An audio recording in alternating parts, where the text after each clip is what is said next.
¿Qué tal, hermanos? Muy buenas noches. Tengan todos ustedes. Es un placer para mí estar aquí en casa, pero también en su casa a la vez, compartiendo este mensaje devocional. Este mensaje que espero sea de bendición y de inspiración para todos ustedes.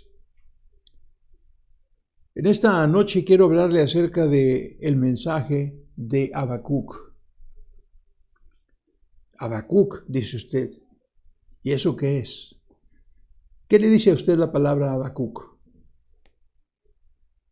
Habacuc, no, pues no me dice nada. Algunos tal vez digan, pues es el nombre de un libro de la Biblia. En efecto, hay un libro de la Biblia que se llama así, Habacuc, escrito por un hombre de ese nombre que le dio su nombre a ese libro, el libro de Habacuc o la profecía de Habacuc. Pero, dígame una cosa, ¿qué tanto sabe usted del contenido del mensaje de la profecía de Habacuc? ¿O qué tanto sabe usted de Habacuc como persona? Aquí algunos de nosotros empezaríamos a batallar, porque realmente hay muy poco que la Biblia dice acerca del hombre. Muy poco, casi nada. Y el contenido, bueno, pues el contenido ahí está. Pero la mayor parte de nosotros no tenemos la menor idea del contenido de la profecía de Habacuc. Es más, algunos tal vez batallaremos para encontrarlo en la Biblia. Algunos dirían, a ver, ¿está en el Nuevo Testamento o en el Antiguo Testamento? Sobre todo algunos cristianos nuevos. Ustedes no deberían batallar, pero si yo les preguntara, ¿entre qué libro y qué libro está? En el orden del Antiguo Testamento, algunos se quedarían pensando, a ver, déjame recordar. Cuando yo era joven, y todavía sé que los jóvenes de hoy lo hacen, éramos muy dados a tener concursos bíblicos, esgrima bíblico, preguntas, pero una parte muy importante para nosotros era la repetición de los nombres de los libros de la Biblia, todos, desde Génesis hasta el Apocalipsis. Y el chiste no era nada más saberlos, era poderlos repetir rápido y claramente, que los jueces pudieran escuchar y que pudieran identificar bien los sonidos. Recuerdo algunos de aquellos jóvenes de aquella época que los podían decir en una cantidad de segundos que no acumulaban muchos. Comenzaban con Génesis y antes de lo que usted piensa ya estaba en el Apocalipsis. Y obviamente sabíamos de memoria entre qué libro y qué libro se encontraban aquellos. Algunos incluso eran tan buenos como para irse de atrás para adelante. Pero no quiero hablarle hoy de historias de guerra. Quiero hablarle del mensaje de Habacuc. Quiero invitarle a pensar un poco en este hombre y sobre todo en sus palabras, en lo que significan en aquel entonces y en el momento actual. Y quiero invitarle a que desprendamos alguna lección para nosotros en todo momento, pero principalmente en la época en la que vivimos. Hablemos primeramente de la palabra Habacuc. Yo le preguntaba, ¿qué le dice la palabra Habacuc? Bueno, solamente aparece 2 veces en la Biblia, en toda la Biblia. Y obviamente nada más en el libro que lleva su nombre. La palabra viene de un término hebreo un poquito complicado. Tiene una raíz que se duplica, ¿verdad? Esa raíz es un sustantivo que se duplica. Y al duplicarse, entonces da el nombre Habacuc, ¿verdad? Pero no perdamos mucho tiempo en eso. El significado de la palabra Habacuc, ¿tiene usted una idea de lo que quiere decir? Ni idea.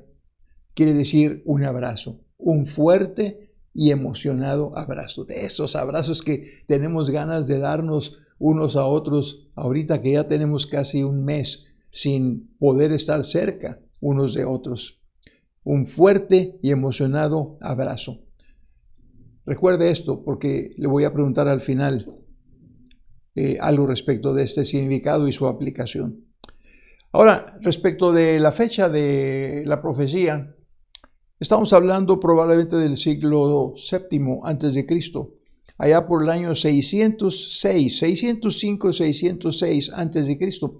Y cuando leemos el texto de la profecía, tenemos que entender que las cosas que él describe aquí, las condiciones sociales y las condiciones morales que él describe aquí, eran relativas al pueblo de Judá, el reino del sur. Eran los tiempos del rey Joacim. De manera que algo podemos tener ahí de idea, sobre todo si también vamos a los pasajes correspondientes del libro de Segundo de Reyes, capítulo 23, y también algunas menciones que hay en Jeremías, por ejemplo. Pero esa es la época y esa es la condición. Pero analicemos un poquito el contenido de la profecía, ¿le parece? Son 3 capítulos, no los vamos a leer, por supuesto, pero yo quiero que usted tenga una idea de cómo se integra, cómo se estructura este libro, porque a lo que quiero llegar es muy importante. Así que hagamos un rápido análisis de estos 3 capítulos. Con Habacuc, ¿sabe usted? Encontramos un estilo diferente de profetizar.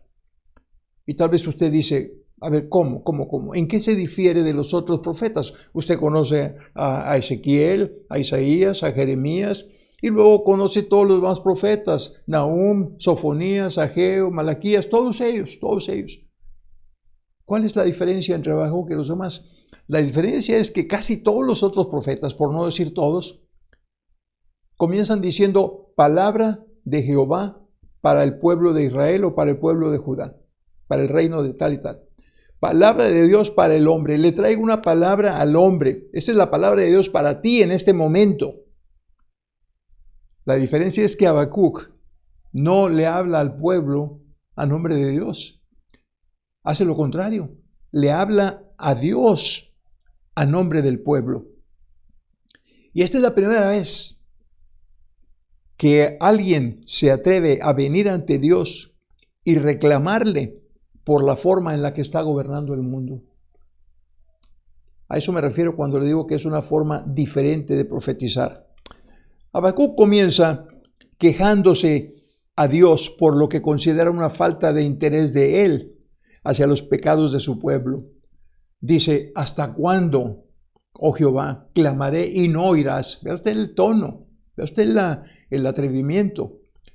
Y daré voces a ti a causa de la violencia y no salvarás. Es decir, ¿qué estás haciendo? ¿Por qué me haces ver iniquidad y haces que vea molestia? Se refiere a las condiciones del pueblo. Destrucción y violencia están delante de mí, y pleito y contienda se levantan, por lo cual la ley es debilitada, y el juicio no sale según la verdad, por cuanto el impío asedia al justo. Por eso sale torcida la justicia. Palabras fuertes. Habacuc, el hombre, hablándole así a Dios. En el mismo capítulo 1, a partir del verso 5 y hasta el 11, ya no lo voy a leer, voy a hacer tal vez algunas referencias, pero lo voy a encargar a usted que lo lea. Yo espero que este estudio, esta presentación, le motive a usted a leer el libro 1, 2, 3, muchas veces, hasta que usted casi no que lo aprenda de memoria, pero lo entienda, lo domine, lo capte, se integre el mensaje ese a usted y vea lo que le estoy diciendo. Porque Dios inmediatamente le responde desde el versículo 5. Y le dice a Habacuc una cosa muy sencilla. Dice, sí, yo me estoy dando cuenta de cómo se está portando el pueblo. Y no te preocupes, yo los voy a castigar en su momento. Ese mal comportamiento que están teniendo va a tener su merecido. Siempre lo tiene. Dios es un Dios justo. A veces se tarda, según nosotros, en establecer justicia. Pero él le dice, ¿sabes cómo lo voy a hacer? Voy a traer a los caldeos que pongan orden aquí. Los caldeos eran los babilonios, que nosotros conocemos más claramente como los babilonios.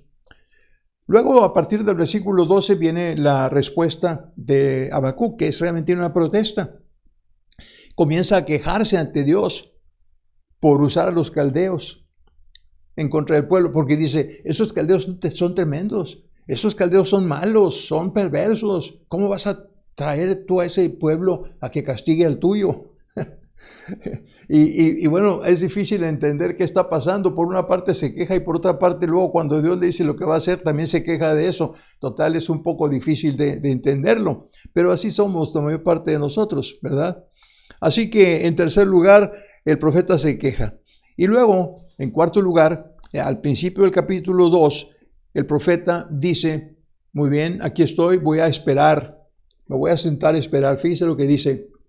Sobre mi guarda estaré, o sea, voy a estar vigilando. Y sobre la fortaleza afirmaré el pie. Y velaré para ver lo que se me dirá. Y qué ha de responder tocante a mi queja. Como le dije, Habacuc había venido a quejarse delante de Dios. A partir del verso 2 viene la respuesta del Señor. Y le dice que sí, el castigo viene, pero que el castigo va a tardar un poco. Podemos ir hasta el versículo 5. Como dije, no lo voy a leer todo, pero ahí le dice el Señor, no, es que esa respuesta va a tardar, porque yo sé cuándo, yo sé cómo, yo sé en qué momento, tú no tienes que decirme a mí.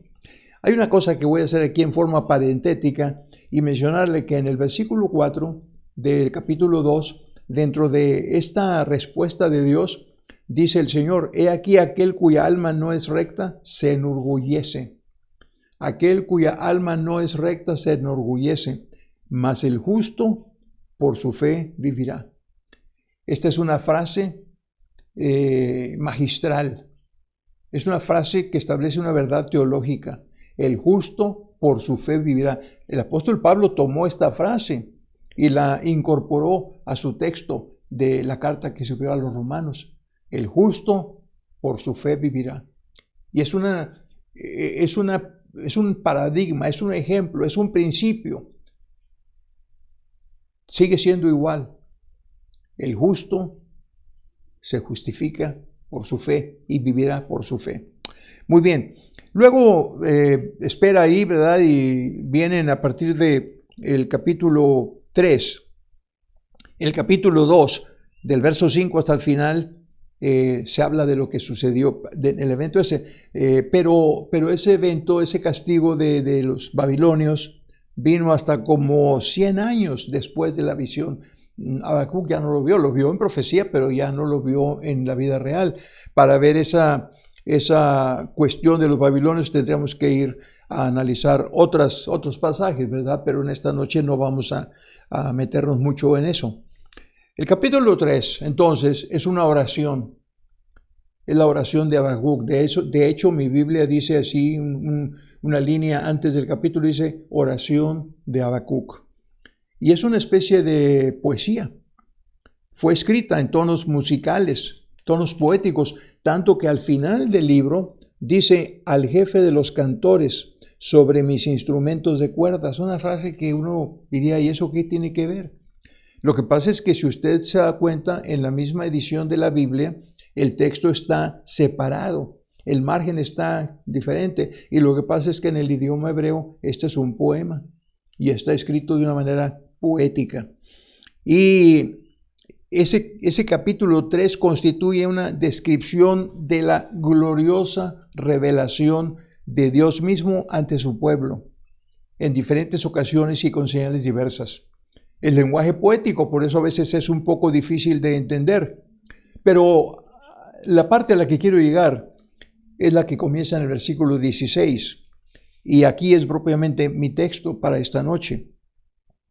Dice el verso 16. Oí y se conmovieron mis entrañas. Este es Habacuc hablando. Oí lo que Dios le dijo, la respuesta que le dio. Fíjese bien, oí y se conmovieron mis entrañas. ¿Se puede usted imaginar esa expresión y lo que eso significa? A la voz temblaron mis labios. Yo he visto personas que están presa de pánico o sumamente nerviosos, a los que les tiemblan los labios sin emitir sonido ni nada. Así estaba Habacuc. Cuando Dios terminó de hablar, había temblado sus labios, sus entrañas se habían conmovido. Pudrición entró en mis huesos y dentro de mí me estremecí. Aquella respuesta acabó con él propiamente. Si bien estaré quieto en el día de la angustia, cuando suba al pueblo, el que lo invadirá con sus tropas. La revelación fue tan pesada, que trajo esa reacción física y emocional de parte de Jeremías, de Habacuc, perdón. Es algo espeluznante esta descripción, no cabe duda. Es un poquito así como que le pone a uno los nervios de punta. Pero yo quiero pedirle a usted entonces que vaya conmigo al texto, porque quiero pedirle que nos centremos en los versículos del 17 al 19 para que afirmemos un pensamiento. Vamos a leer el pasaje y luego le voy a decir el pensamiento que quiero que usted se lleve consigo en esta noche. El pasaje dice así, es un pasaje hermoso, tierno, emotivo.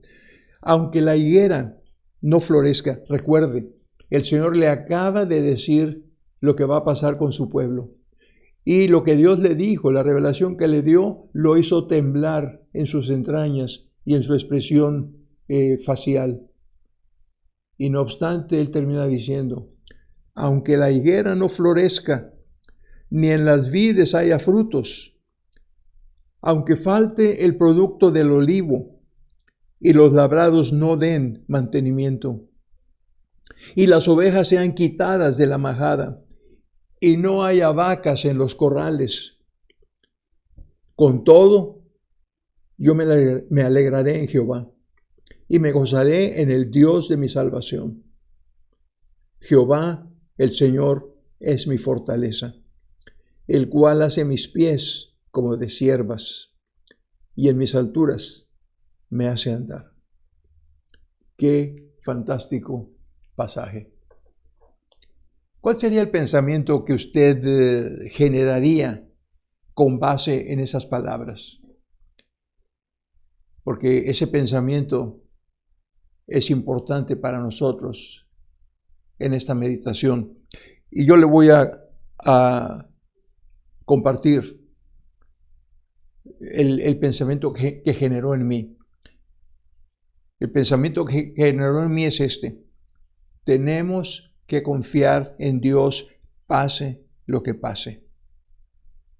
Tenemos que confiar en Dios, pase lo que pase. ¿Cuántas veces hemos oído esa expresión? Pase lo que pase. Estamos bien comprometidos. Y ese es el compromiso que debemos asumir nosotros en estos días. Pero la pregunta sería, ¿qué nos puede pasar? Pase lo que pase, ¿qué nos puede pasar? Vayamos a nuestro segundo punto. Los eventos que pueden acontecer en la vida del hombre. Vea usted lo que dice el verso 17, deteniéndonos un poquito más en él.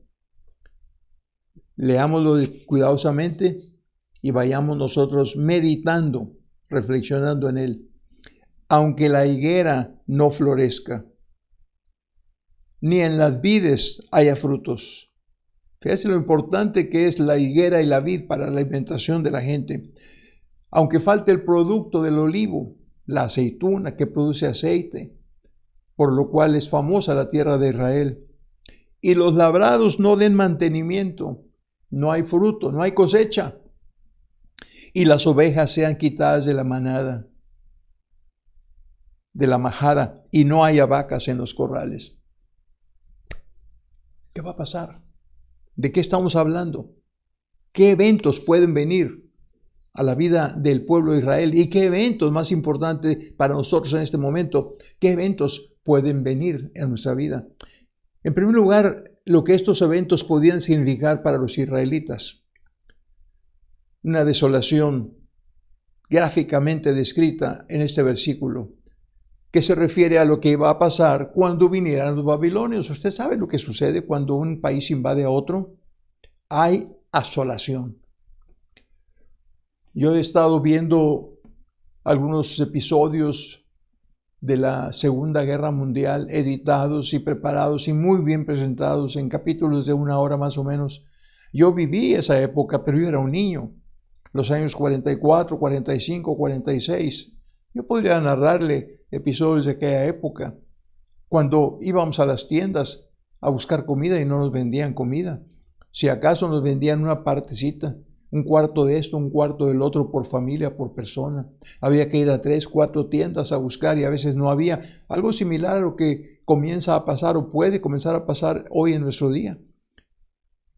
Cuando la invasión babilónica vino, aquello fue terrible, terrible. Y no tenemos que imaginarla porque está descrita en parte aquí, y también puede usted ir al capítulo 52 de Jeremías y otros pasajes más. Lo que sucedió en aquel momento fue terrible, terrible. Cuando vino el cautiverio, antes que la ciudad cayera finalmente, los que estaban dentro de la ciudad de Jerusalén no tenían ni qué comer.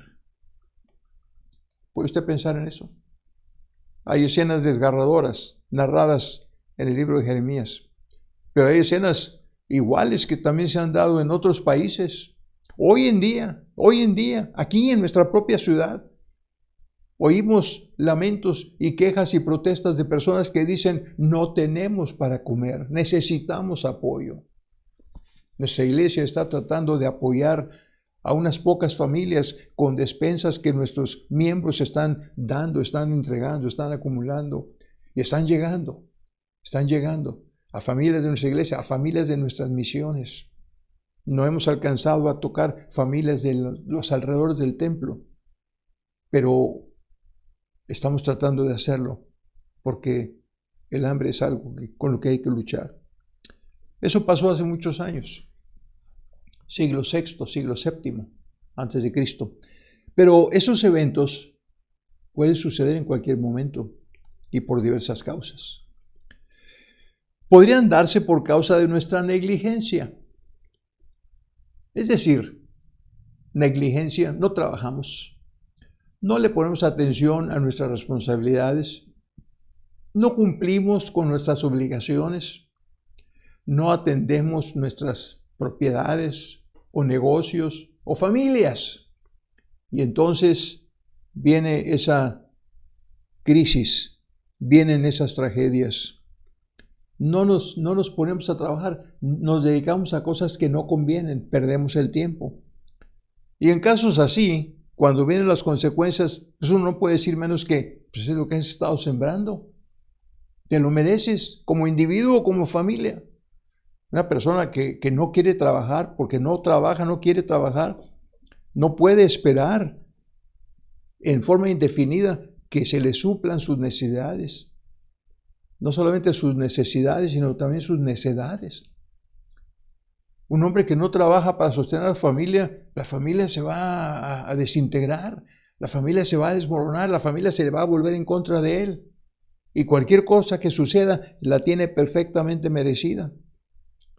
Pero también es cierto que ese tipo de inconveniencias podrían darse por causa de otras cosas fuera de nuestro control. Nada menos, ahorita estamos pasando una situación difícil, pero puede venir una sequía prolongada, 1 año, 2 años sin agua, sin lluvias fuertes. ¿Qué pasa en los campos? ¿Qué hace con los ganados? ¿Qué hace con los labrados o los viñedos? ¿Qué hace? Acaba con ellos. O puede ser una temporada de lluvia excesiva en donde las cosechas se pierden porque siguió lloviendo y lloviendo y lloviendo. O puede venir una plaga sobre las cosechas o sobre los ganados, o incluso una pandemia como la que estamos nosotros experimentando ahora, que francamente no sabemos cuándo va a terminar. Nosotros ahorita todavía no llegamos al grado de no tener que comer. Aunque algunos, como dije hace un instante, pueden estar batallando un poco. Pero sea que tengamos responsabilidad por esas consecuencias, o sea que no tengamos responsabilidad, lo importante es cómo vamos a reaccionar nosotros. Eso es lo importante. Y aquí es donde quiero llamar su atención a la lección que podemos y que debemos aprender del profeta Habacuc. Porque vean lo que dice Habacuc en el verso 18. Aunque pase todo aquello que le dije hace un momento, que no haya esto y no haya el otro y no haya aquello, dice Habacuc, con todo yo me alegraré en Jehová. Qué fantástica región. Con todo, pase lo que pase, yo me alegraré en Jehová. Y me gozaré en el Dios de mi salvación. Oiga, ¿se lo imagina? Ahora, yo le pregunto, ¿qué significa alegrarnos en Jehová? ¿Qué significa gozarnos en el Dios de nuestra salvación? Significa, en primer lugar, que nuestro Dios es todopoderoso. Y por eso podemos nosotros alegrarnos en Él. ¿Cree usted que Dios, el Dios eterno, Jehová de los ejércitos, es todopoderoso? Porque si lo cree, entonces usted tiene que gozarse y gloriarse en eso. Significa también que aunque por momentos seamos disciplinados, Él nos sigue amando. No cabe duda que por alguna razón suceden las cosas. A Dios no se le escapa nada. Y para todo hay una causa. De momento a veces no la vemos. Tarde o temprano la averiguaremos si es que nos interesa. Y si Dios dice no lo necesitas saber, no nos lo va a decir. Pero pase lo que pase, aunque el Señor nos discipline, Él nos sigue amando. Eso es lo que significan estos versículos. En tercer lugar, significa que nuestro Dios no ha cambiado. Él es inmutable. Y todo lo que hace, lo hace para nuestro bien. Si nos disciplina, si nos da escasez, si nos da enfermedad, si nos da pérdida de salud, si nos da tragedia, si nos da pérdida de vida de un ser querido o de nosotros mismos. Todo eso, de alguna forma, es para nuestro bien. Significa también que pase lo que pase, nosotros podemos seguir disfrutando de su presencia y de sus bendiciones espirituales. Esa es la lección que estamos nosotros pudiendo extraer de este pasaje, de este profeta. Pero tengo un pensamiento más que quiero compartir con ustedes. Y es que nosotros hoy en día, estamos hablando de Habacuc, año 600 antes de Cristo. La tragedia esta, 500 y pico antes de Cristo. Estamos ahorita aquí en el año 2020 de la era cristiana. Y nosotros todavía hoy, después de 25 o 26 siglos, todavía tenemos acceso al gozo del Señor. Vea usted la conjunción con la que inicia el versículo 17, aunque. Nosotros la usamos esa, pero a veces no sabemos qué quiere decir o qué significa. Verificando con un texto, dice que esta palabra, aunque, introduce una oración en la que se indica una dificultad real o posible, a pesar de lo cual puede hacerse lo que se expresa en la oración principal. Aunque nadie quiera ir a tu fiesta, yo voy a ir. Aunque nadie quiera colaborar, yo voy a colaborar. Aunque nadie quiera, eso es lo que quiere decir. Estoy introduciendo una oración que va a tener suceso, que va a tener éxito, pase lo que pase. Aunque. Me fascina esa expresión, pero Habacuc la usa para decir, aunque pase todo lo que dice el verso 17, todavía ocurrirá lo que dice el verso 18, es decir, yo me alegraré en Jehová y me gozaré en el Dios de mi salvación. El cristiano siempre podrá hacer esto, alegrarse y gozarse en el Señor, pase lo que pase. Piensa en esto. Sin embargo, Habacuc va mucho más allá en su reacción, porque no solamente lo pensó, sino que tomó esa decisión que está en el verso 18, y con base en esa decisión, su conducta, su reacción, tiene estas tres características que están citadas en el versículo 19 y que son fantásticas. Jehová es el Señor de mi fortaleza. Jehová el Señor, es mi fortaleza. Ojalá y tuviéramos el tiempo, tal vez en alguna ocasión lo hagamos, de tomar simplemente esa frase y desarrollarla. Jehová el Señor es mi fortaleza. Él es mi fuerte. Él es la torre. Él es mi castillo. Él es mi protector. Él es el que me defiende. No importa que vengan los enemigos e invadan mi terreno. No importa que haya desolación en mi casa o en mi propiedad o en mi nación. No importa. Yo me voy a alegrar porque Él es mi fortaleza. Y lo segundo que dice, el cual, o sea, Jehová el Señor, hace mis pies como de siervas. Una expresión poética, indudablemente, que está hablando de la velocidad, de la rapidez con la que se mueven los siervos, o en este caso, las siervas. Probablemente ante ver el peligro, huyen del peligro.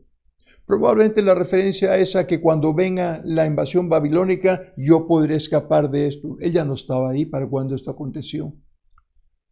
Y probablemente cuando venga la pandemia o el sufrimiento o la tragedia sobre nosotros, tal vez nosotros también podamos rápidamente escapar de ella. ¿Cómo? Confiando en el Señor, haciendo de Él nuestra fortaleza.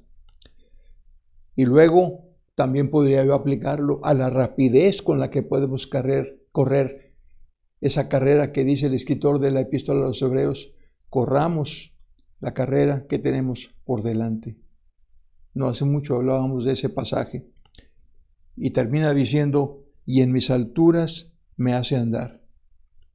Y eso lleva mi pensamiento a la profecía de Isaías. Solamente quiero hacer un pequeño viaje al capítulo 40, versos 30 y 31 de la profecía de Isaías, que dicen así: los muchachos se fatigan y se cansan, los jóvenes flaquean y caen, pero los que esperan en Jehová tendrán nuevas fuerzas, levantarán alas como águilas, correrán y no se cansarán, caminarán y no se fatigarán.